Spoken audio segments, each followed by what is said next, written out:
Olá, meu nome é Amir, para aqueles que não me conhecem. Eu agradeço muito e gostaria de dizer que eu estou muito feliz do jeito que tem me convidado aí para participar desse ciclo de palestras, nesse tema tão interessante, né? Que é o ser o mestre de si mesmo.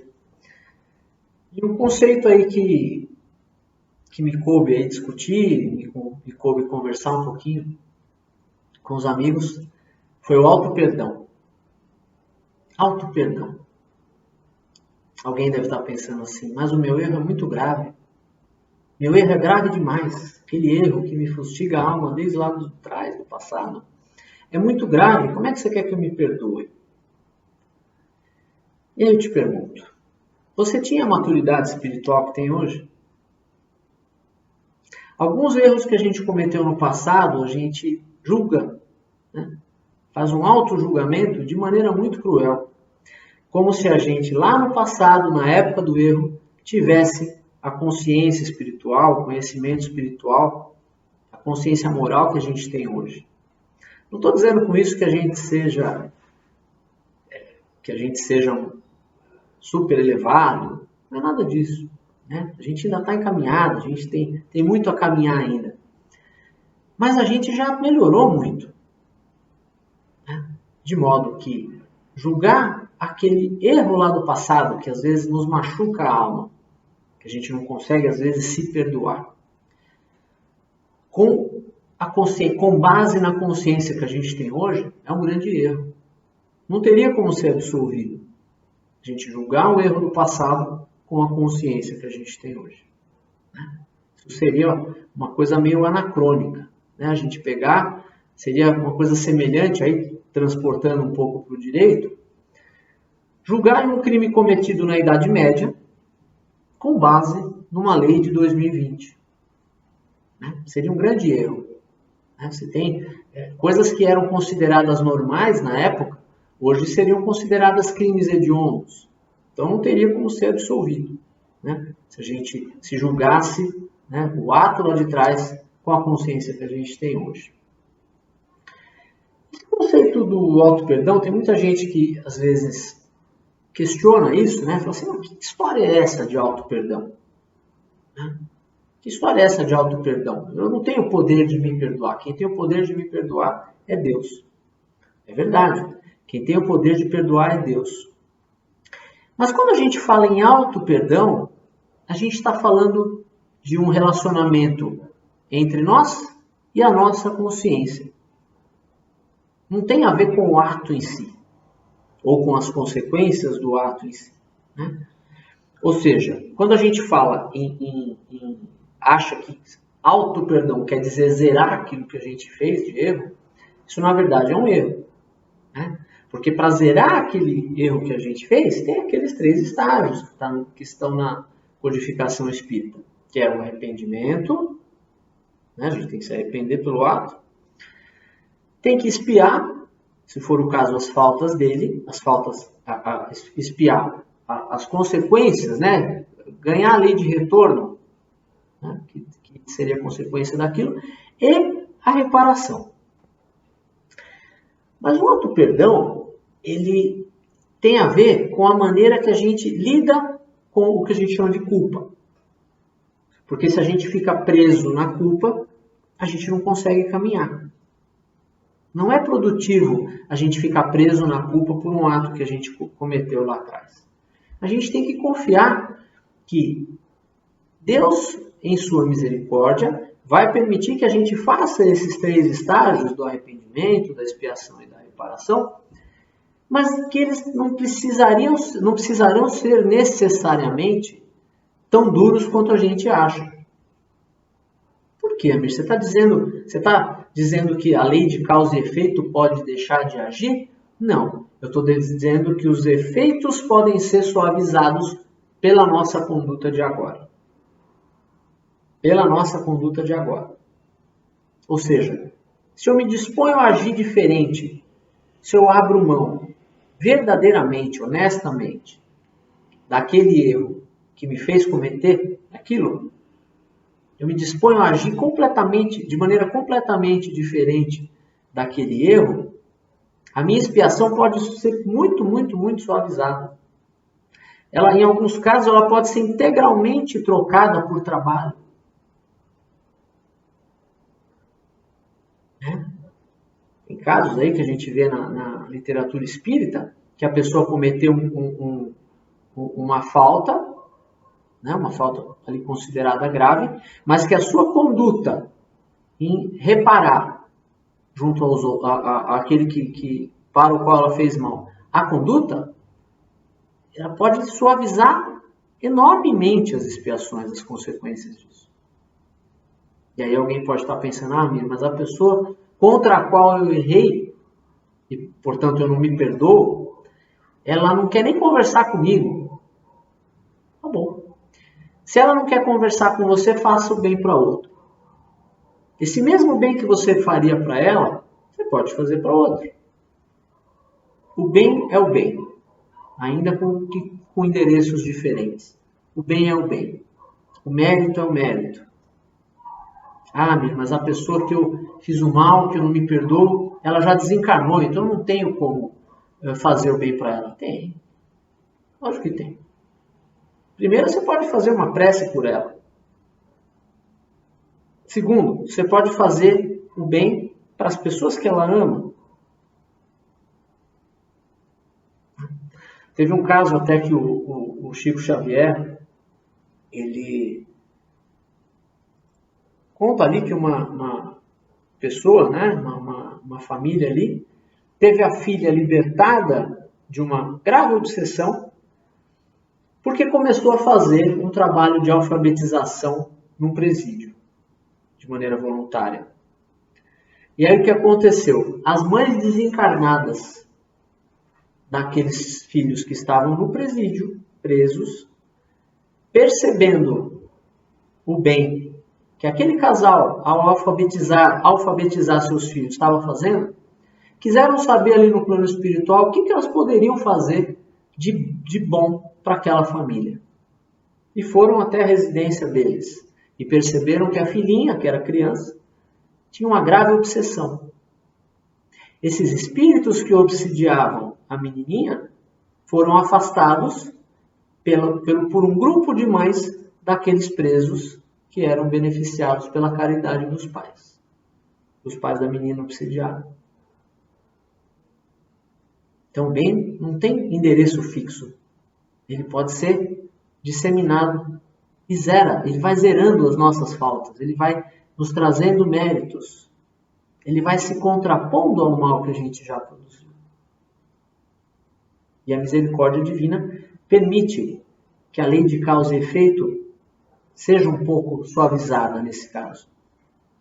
Tem um trecho, acho que do Emmanuel ou do André Luiz, se não me engano, que ele fala assim: quando a justiça divina nos procura para a cobrança de algum débito e nos encontra a serviço do semelhante, manda a misericórdia divina que o braço da justiça seja seguro por tempo indeterminado. A execução daquela penalidade é suspensa por tempo indeterminado. Né? Então, mesmo que a pessoa desencarnou, mesmo que a pessoa não desencarnou, mas não quer saber da gente, dá para fazer o bem. Dá para fazer o bem. Sempre dá. Sempre dá para fazer o bem. E mesmo que o bem seja feito para pessoas que não tem nada a ver com aquela contra a qual a gente errou, eles também têm o mesmo mérito. O bem sempre vai ter o mérito, seja para quem for.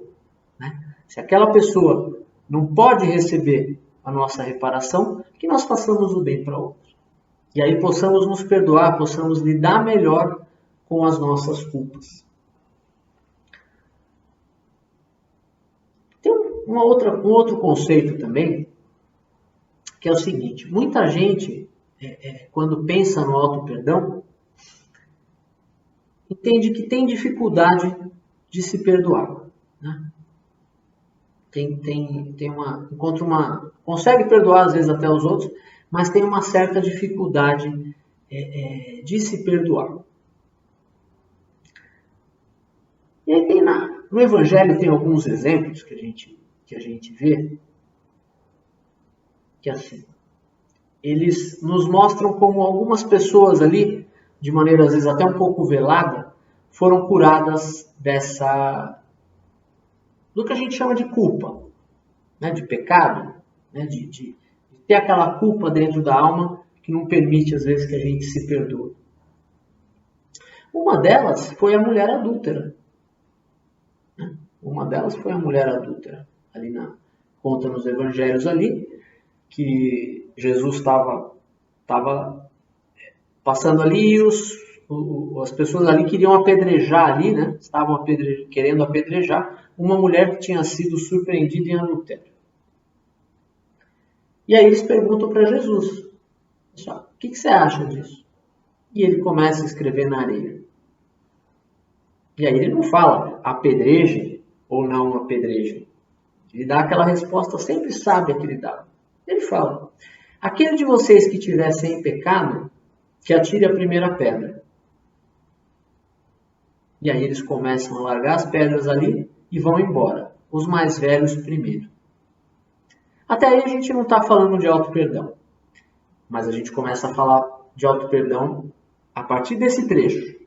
Quando ele chega para ela, porque aquelas culpas que faziam com que os outros quisessem exercer aquela justiça cruel em cima dela, estavam dentro dela. A consciência culpada atrai os mecanismos da justiça. E aí Jesus vira para ela e fala assim, mulher, onde estão os teus acusadores? E ela fala, foram embora, Senhor. E ele fala, ninguém te condenou, eu também não te condeno. Vai e não peques mais. Vamos pensar um pouquinho na fala de Jesus. Ninguém te condenou. Os acusadores foram embora. E ele fala, eu também não te condeno. Era como se ele estivesse dizendo assim, só falta você se perdoar. Ninguém te condenou, os acusadores foram embora, eu também não te condeno. É como se ele dissesse isso, agora falta você, se perdoe também. Só que, lembra daquele conceito que a gente estava falando ali no início? O auto-perdão, ela lidar com a culpa, ela deixar a culpa dela, colocar uma pedra e deixar a culpa para trás, não ia zerar a falta. Porque ele fala, vai e não tornes a pecar. Não tornes a pecar. Ou seja, o perdão não adianta, o auto-perdão, não adianta ele vir sozinho. Eu me perdoo e acabou. Não acabou. Não acabou. Eu me perdoo e eu assumo o firme compromisso de não voltar a errar. Se na hora da gente se conceder esse perdão, esse auto-perdão, no fundo existe na alma uma disposição de voltar a cometer aquele erro, por menor que seja, esse auto-perdão nesse caso não vale nada. Onde vale o auto-perdão? Nesse caso que Jesus falou para ela, olha, ninguém te condenou, eu também não te condeno, como se ele estivesse dizendo, se perdoa, mas não tornes a pecar. Assim a gente pode fazer as pazes com o fato de ter errado no passado. Mas se a gente admite que vai cometer o mesmo erro amanhã, não dá para fazer as pazes com isso. Porque o auto-perdão só tem algum valor se ele estiver acompanhado de uma disposição de abrir mão do erro. Abrir mão da repetição do erro. Muita gente deseja o bem. Já tem o desejo do bem. Mas não tem uma disposição firme de se afastar daquilo que lhe fez errar, que a fez errar. Então, além da disposição para o bem, tem que se afastar do mal. Ou seja, se afastar do erro, se afastar do engano. Aí sim, o auto-perdão tem valor. Se a gente se dispõe a não mais, ou fazer tudo o que for possível para não cometer aquele erro novamente. Mas e se eu cometer? Se eu voltar a cometer o erro? Aí eu vou lá na frente e me auto-perdoo de novo. Só que aí não vale. Se for desse jeito premeditado, Não vale.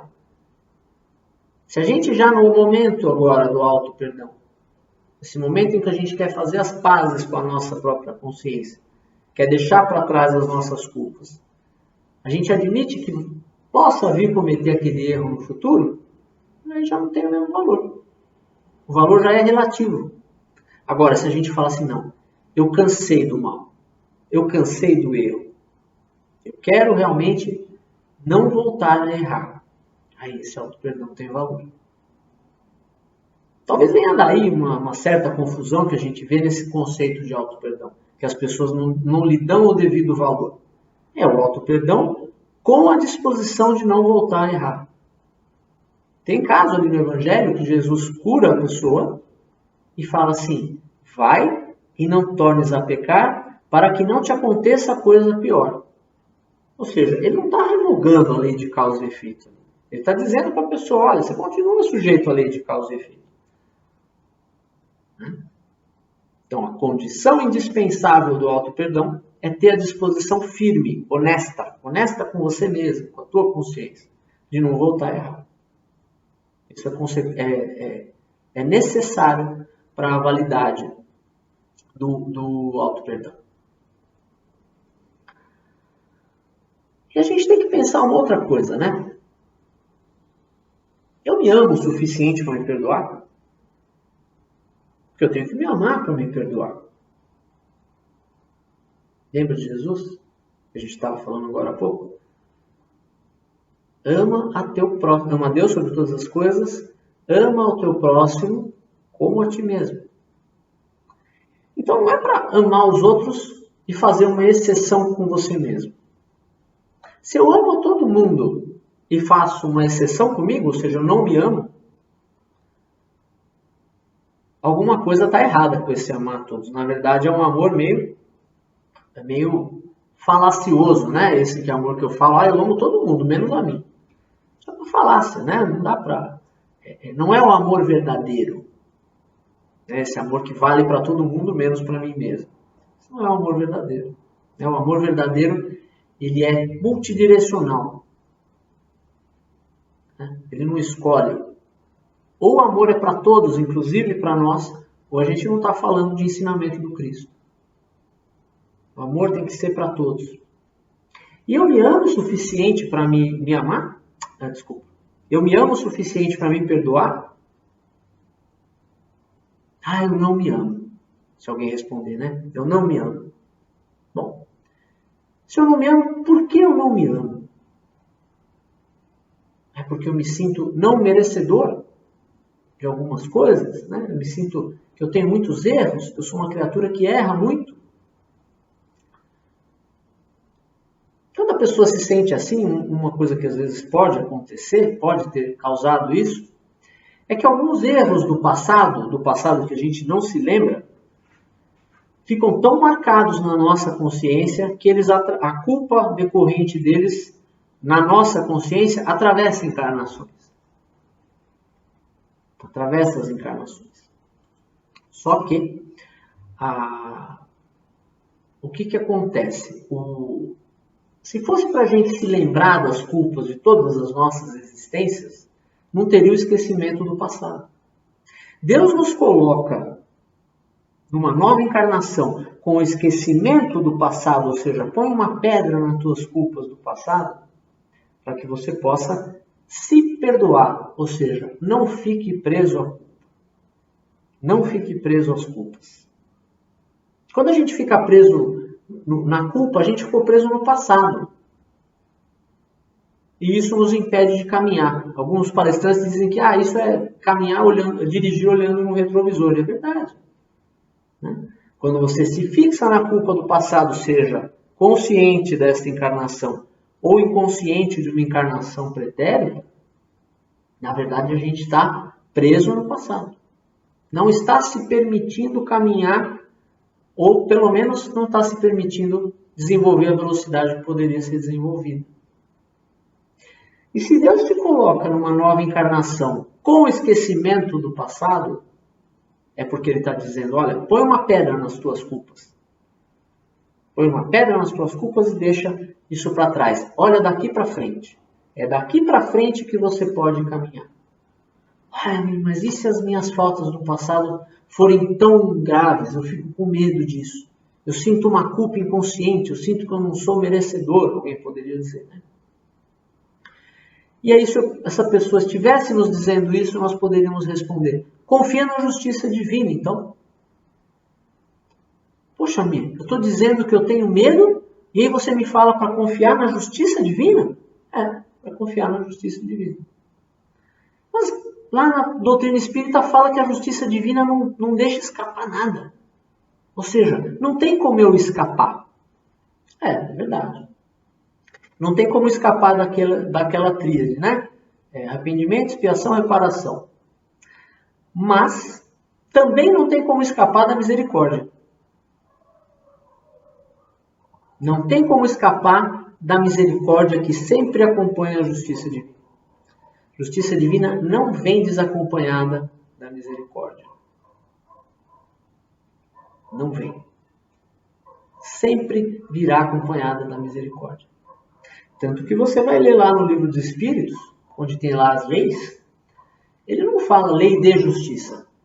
Ele fala uma lei só. Lei de justiça, amor e caridade.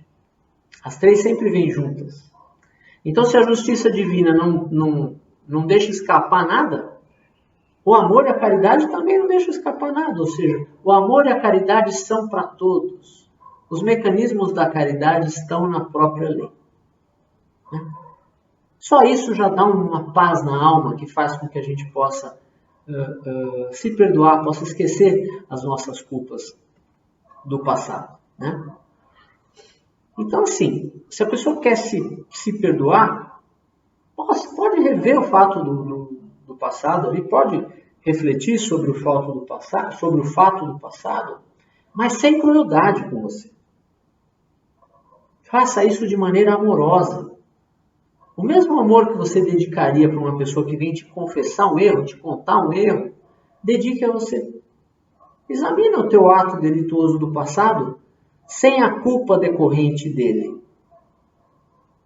Me está dizendo que eu não tive culpa? Não. Eu estou dizendo que a responsabilidade pelo ato vai poder, se a gente tiver uma disposição de mudar, de agir diferente, a responsabilidade decorrente do ato vai poder ser feita com amor e com caridade. A misericórdia divina não vai abandonar a nenhum de nós, por mais graves que sejam os nossos erros, as nossas faltas. A misericórdia divina não vai ser para todo mundo, menos para nós. Isso quer dizer ter compaixão comigo mesmo, ser compreensivo comigo mesmo. Eu errei. Fez parte daquele processo o erro que eu cometi. Né? Mas ter essa compaixão e essa compreensão comigo mesmo não quer dizer ser conivente com o erro. Porque como nós dissemos no começo,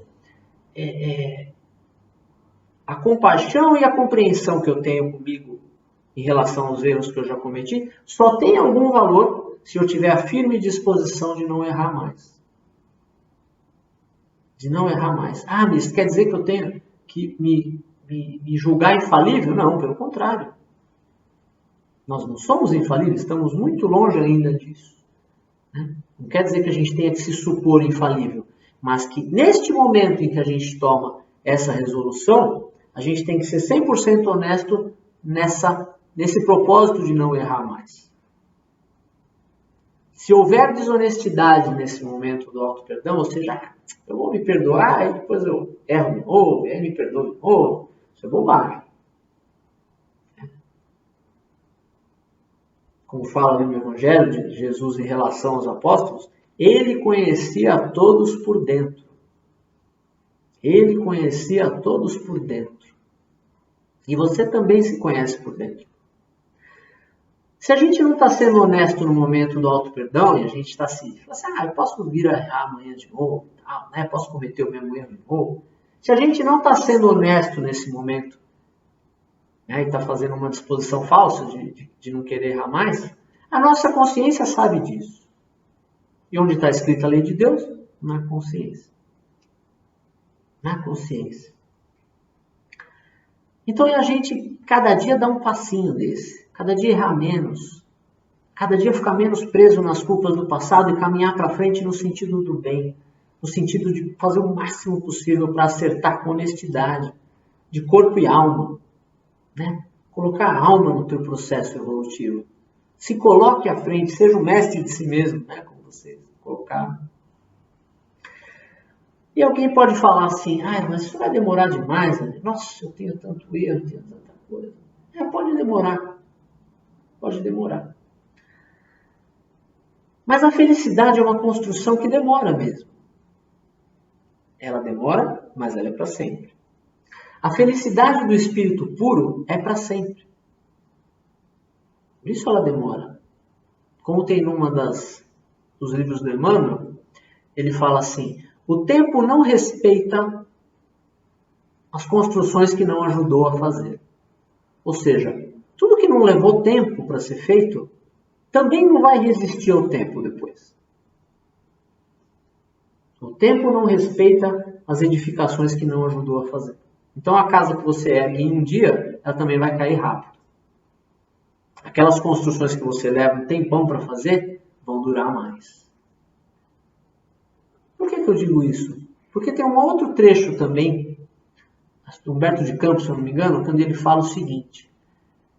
Tudo isso é pedagogia divina, né? Essa questão da gente aprender a se perdoar, aprender a não errar mais, a ter a disposição firme de não errar mais. Tudo isso é pedagogia divina. E Humberto de Campos ele fala isso, que a pedagogia divina não usa a violência, ela usa o tempo.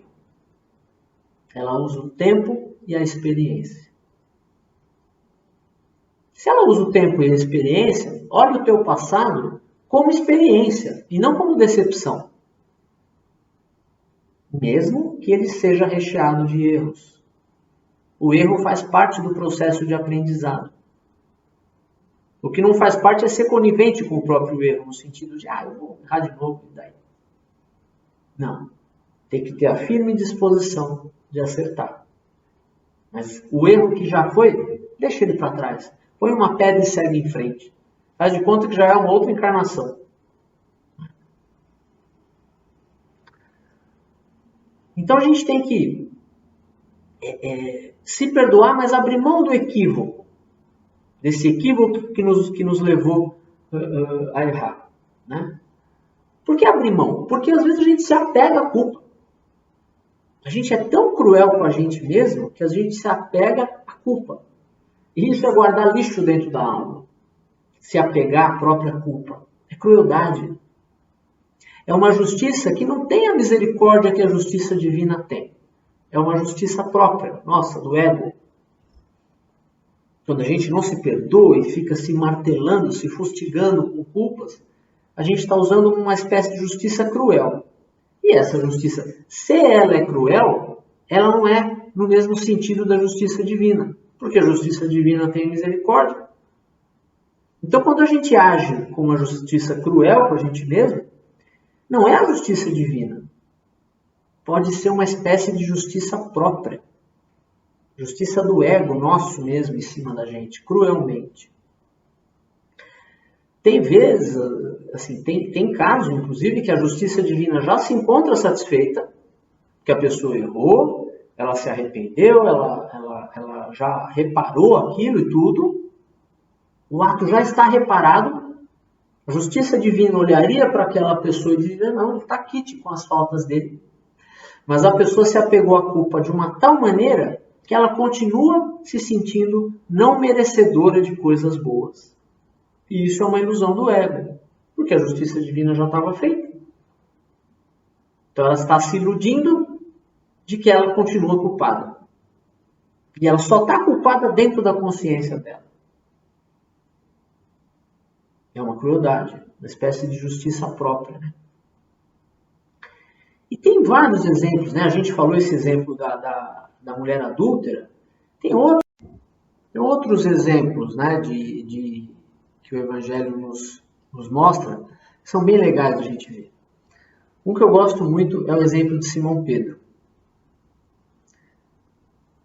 Um pouco antes de Jesus ser preso ali pelos soldados, né, eles estavam ali juntos, né, que Jesus estava meio que se despedindo deles, dizendo que ia se afastar deles, e ele falou, vou deixar para vocês o último mandamento.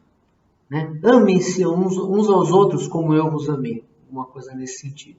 Amai-vos uns aos outros como eu vos amei. E aí Pedro fala, mestre, para onde vais? E ele fala assim, onde eu vou, Pedro? O testemunho é difícil, você ainda não se encontra preparado para me seguir. Somente mais tarde você vai entrar na fortaleza indispensável, ou seja, você só vai ter força para fazer, para me seguir mais tarde, não é agora. Lembra que a gente falou no início que não adianta julgar o ato do passado com a consciência que a gente tem hoje? Pois é, as coisas são proporcionais ao quanto a gente já caminhou de consciência. E ele fala, somente mais tarde entrarás na fortaleza indispensável. Ele fala assim, mestre, eu te seguirei para onde fores. Onde você for, eu vou. E Jesus fala, Pedro, aí cabe um outro ensinamento, porque eu te digo que hoje, antes que o galo cante, você vai me negar 3 vezes. E aí Pedro fica nervoso, né? Aquele temperamento que ele tinha, né? E fala para Jesus, mestre, você me acha então que eu sou um homem mau e perverso a esse ponto? Aí ele fala, Pedro, compreenderás ainda hoje que o homem do mundo é mais frágil do que perverso. E aí todos devem conhecer que Jesus é preso pelos soldados, né? E Pedro realmente, quando a coisa fica feia ali, quando a perseguição se aproxima, ele realmente nega Jesus. 3 vezes. Quando chega um e fala assim, não é você que conhecia aquele homem que andava com ele? Não, pelo amor de Deus. E o outro, não era você andava com ele, você era discípulo dele. Não, imagina. E o terceiro, mesma coisa. Quando ele nega as 3 vezes, o galo canta. Nossa, mas o que isso tem a ver com auto-perdão? No livro Boa Nova você vai encontrar ali uma parte em que, depois que isso acontece, depois que Jesus é preso, Pedro conseguia, né, não sei se de maneira mediunicamente ou diretamente, Pedro conseguia ver Jesus ali numa espécie de uma cela. E Jesus não coloca um olhar de reprovação para Simão Pedro, né? Mas veio na mente dele, o homem do mundo é mais frágil do que perverso. Pedro estava prisioneiro da culpa ali naquele momento, provavelmente. Nossa, mas o que isso tem a ver com auto-perdão? Olha só, como a lei de Deus é que a gente coloque uma pedra no passado e siga em frente. Depois que Jesus foi crucificado, depois que ele retornou, né? E mesmo depois de crucificado, ali, depois da Páscoa, conversou com os apóstolos várias vezes. Se eu não me engano, você vai encontrar ali no finalzinho do Evangelho de João isso. Pedro estava sentado ali, né? Jesus, já a prova viva ali da imortalidade da alma. E Pedro, muito provavelmente, ali ainda se encontrava prisioneiro da culpa, cabisbaixo. E ele não vai discutir o erro com Simão Pedro. Ele vira e fala, Pedro, tu me amas? Amo, Senhor. Então apacenta minhas ovelhas, cuida das minhas ovelhas. E aí ele pergunta uma segunda vez, Pedro, tu me amas? Amo, Senhor. Então cuida das minhas ovelhas. Aqui para frente. Uma terceira vez, Pedro, tu me amas? Amo, Senhor, tu sabes que eu te amo. Então cuida das minhas ovelhas. Por que 3 vezes? Será que não era Jesus dizendo, olha, você errou 3 vezes? Já disse que me ama 3 vezes? Segue daqui para frente. E aí Pedro talvez tenha compreendido nesse momento que deveria sepultar esse erro do passado e seguir em frente. Porque a partir dali ele começa a sua obra mais grandiosa. Ele fez a Casa do Caminho, ajudou muitas e muitas e muitas pessoas por muitas décadas. E provavelmente ele compreendeu que, na verdade, não adiantaria ter ficado preso na culpa. E que Jesus, naquele momento, estava colocando para ele aquela pedra e mandando ele seguir em frente. Porque muito mais tarde, na Epístola de Pedro, você vai achar ali no Novo Testamento, a Epístola de Pedro, não lembro se é a primeira ou a segunda, ele fala: o amor cobre a multidão de pecados. Não é ficar preso na culpa que cobre a culpa. Né? Pecado significa culpa. Não é o erro, não é ficar preso nela, é seguir em frente. Ele fala: o amor, na epístola, o amor cobre uma multidão de pecados. Já tinha compreendido. E já tinha entrado na fortaleza indispensável. Naquele momento em que Jesus falou 3 vezes para ele cuidar das ovelhas, é como se ele estivesse retomando o ensinamento que ele fez um pouco antes ali de ser preso, e estivesse dizendo: Pedro, quando você me negou as 3 vezes, não foi por perversidade, foi por medo, foi por fragilidade. E a grande parte dos nossos erros, das nossas culpas, não foi cometido porque a gente queria errar de maneira deliberada, mas porque somos frágeis, somos vacilantes, estamos caminhando ainda, estamos aprendendo, somos ainda novatos ainda nessa questão do desenvolvimento espiritual. Estamos aprendendo, somos frágeis, muito mais frágeis do que perversos. Então, quando você tiver culpas dentro da alma, quando você tiver alguma coisa pela qual você não consegue se perdoar, lembre-se que isso depende de você. A lei de Deus está na tua própria consciência. Assim você é o mestre de si mesmo. A lei de Deus está na tua própria consciência. E por que eu não consigo me perdoar? Porque a justiça vai cair em cima de mim. Só que a justiça de Deus sabe que nós somos mais frágeis do que perversos. A justiça de Deus sabe que nós somos mais frágeis do que perversos. Então olhe para o passado não como uma decepção, como uma culpa, mas como uma experiência. Eu aprendi o que eu tinha aprendido com aquela experiência? Tá bom, então eu vou deixar isso para trás e eu vou seguir com o firme propósito de acertar daqui para frente. Se perdoe se amando. Se ame com o amor que o Filho de Deus merece. Você é filho de Deus. Você não é os seus erros. Nós somos muito maiores do que todas as faltas que nós possamos ter cometido. Nós somos filhos de Deus a caminho de um destino glorioso. Esperamos ter sido agradável aqui essa nossa pequena conversa. Estou com muita saudade do Jake, né? Não vejo a hora da vida voltar ao normal, né? Para a gente poder voltar a se abraçar, voltar a fazer uma palestra com olho no olho, né? Não tem nada melhor do que o abraço dos amigos, o passe, né? Aquele passe maravilhoso e o olho no olho. Que Deus abençoe você, a tua família, te conserve com saúde e que em breve nós possamos nos ver. Muito obrigado.